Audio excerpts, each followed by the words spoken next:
En esta ocasión, desde nuestro subreddit favorito Ask Reddit, revelamos las mentiras históricas que todos creemos reales.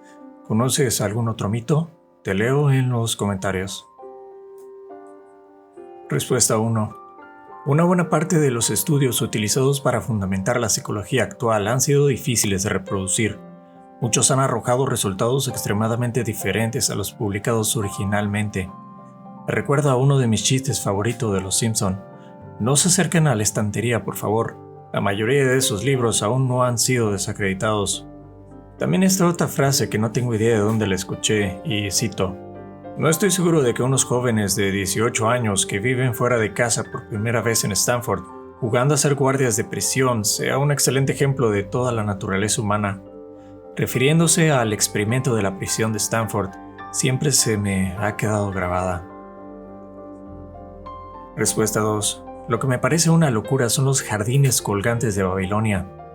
Es una de las 7 maravillas del mundo antiguo, pero no podemos encontrar pruebas de que haya existido.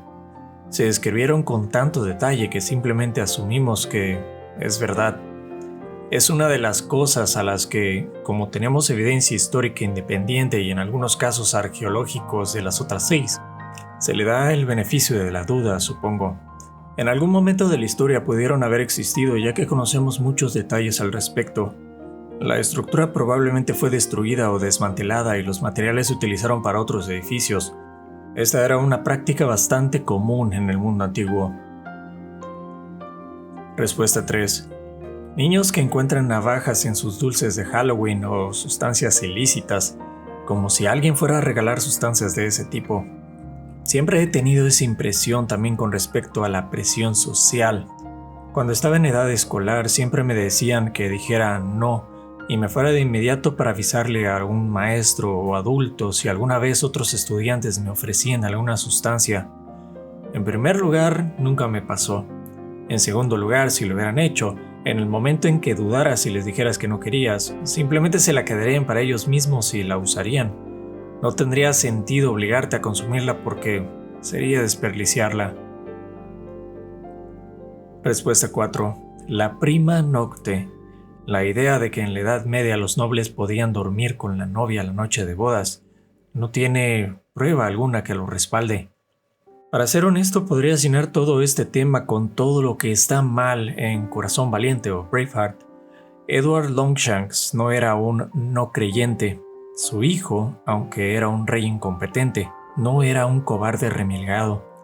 No había pintura de guerra ni kilts o faldas escocesas entre la nobleza escocesa del siglo XIII. La batalla del puente de Stirling se hizo sin un puente, etc. Es un recurso común porque trata sobre el potencial de abuso de poder o de privilegios sociales por parte de los ricos y las élites. ¿Cómo se atreve un jefe, caballero, señor o rey a violar la santidad y el vínculo amoroso de una joven pareja recién casada? Se supone que nadie puede interponerse entre estas personas, según lo que la mayoría de la gente ha entendido sobre el matrimonio y el amor a lo largo del tiempo, y aún así el hombre a cargo supuestamente puede reclamar el derecho a hacerlo. Es fundamentalmente injusto y la sola idea debería indignar la sensibilidad de casi cualquiera que la escuche. Es una historia que no necesita existir en un momento específico. Es una parábola que podría contarse en cualquier época y en cualquier parte de la historia, casi en cualquier lugar del mundo. Tal vez nunca fue una tradición o derecho real, sino solo un recurso literario destinado a transmitir o expresar el temor al abuso en general por parte de sus superiores sociales que tenía la mayoría de la gente de las clases bajas. Todavía tenemos estos temores, todavía nos preguntamos qué depravaciones cometen los ricos y las élites y de cuáles se libran solo por ser ricos y de la élite.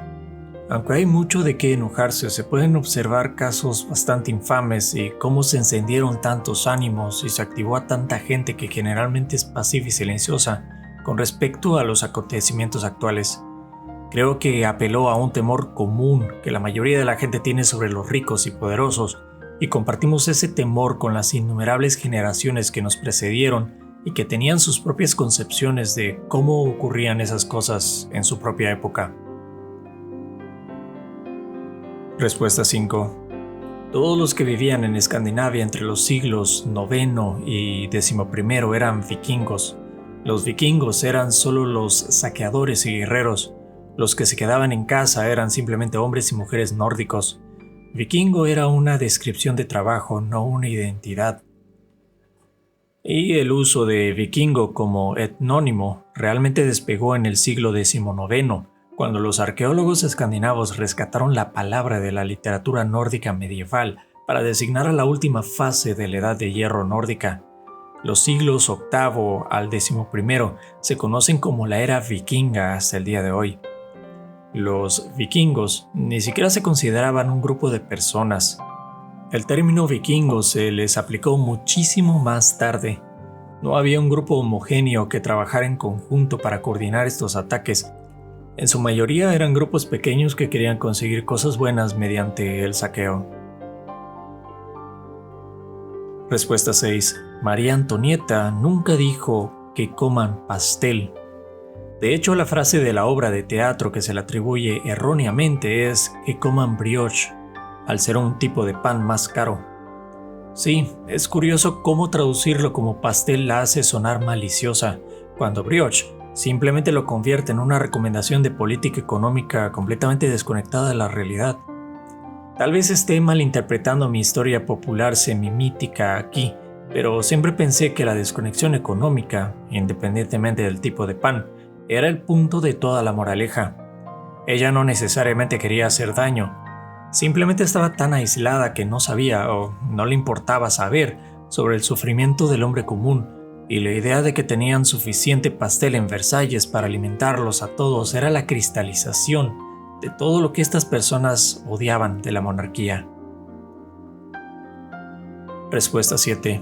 El águila de sangre, popularizada por series de televisión y videojuegos recientes, probablemente proviene de un malentendido de los autores medievales posteriores sobre la obra Knutsdrapa de Sighvatur Þórðarson, que dice que Ivar dejó la espalda de Aela para ser cortada por el águila, es decir, que abandonó su cadáver a las aves carroñeras.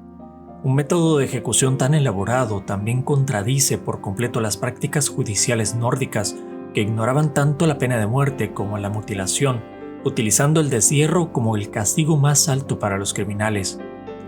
Vi el águila de sangre en Midsommar y de inmediato me sacó de la película.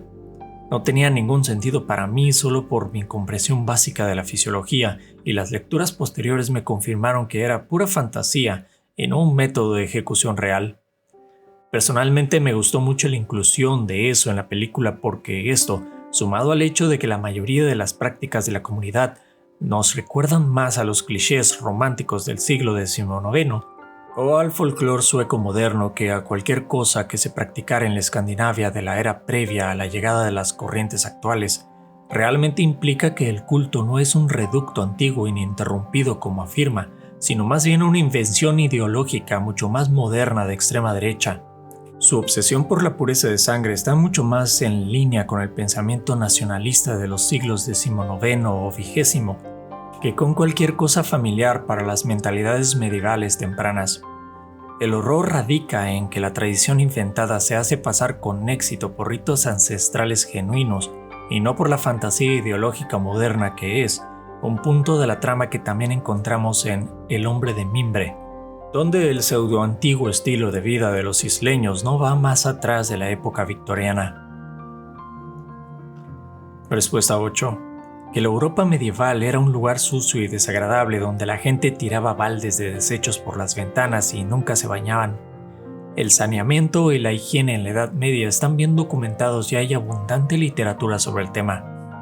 Las casas de baños están por todas partes en la iconografía medieval. El saneamiento era un asunto serio en las ciudades.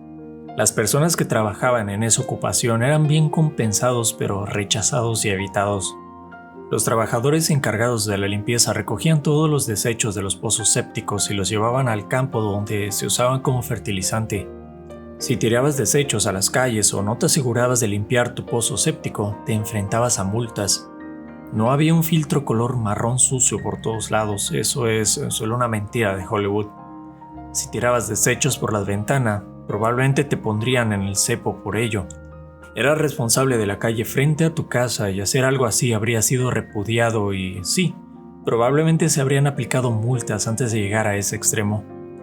A la gente de esa época le encantaba la ropa de colores. Habrían sido mucho más apagados debido a la falta de tintes fuertes disponibles, pero la gente aprovechaba cualquier oportunidad para lucir elegantes siempre que podían. Al final es increíble cómo preferimos una leyenda interesante sobre la aburrida realidad. Es algo fascinante darse cuenta que los hechos históricos que se daban por sentado en realidad no son tan ciertos, o están romantizados o demasiado exagerados. Si te gustó este video, dale like, suscríbete y activa la campanita y comparte para darle hype al canal. Ayúdame a seguir creciendo para llegar a los 1000 suscriptores. Sin más por el momento, hasta pronto. Muchas gracias por escuchar la ñ de Reddit. Si te gusta lo que hago, apóyame dándole like, comentando y suscribiéndote activando la campanita para poder hacerle llegar a más personas estas historias.